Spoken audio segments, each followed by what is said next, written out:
أعوذ بالله من الشيطان الرجيم. சபிக்கப்பட்ட ஷைத்தானை விட்டு அல்லாஹ்விடம் நான் பாதுகாப்பு தேடுகின்றேன்.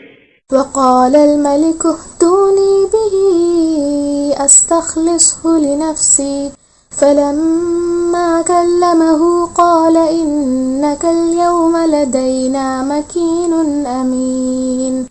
அரசர் அவரை என்னிடம் அழைத்து வாருங்கள், அவரை எனக்கே உரியவராய் வைத்துக் கொள்கின்றேன் என்றார். யூசுப் அவரிடம் உரையாடினார். அப்போது அரசர் கூறினார், இப்போது நீர் திண்ணமாக நம்மிடம் மதிப்பிற்குரியவராகவும் முழு நம்பிக்கைக்குரியவராகவும் ஆகிவிட்டீர். قال اجعلني على خزائن الأرض إني حفيظ عليم.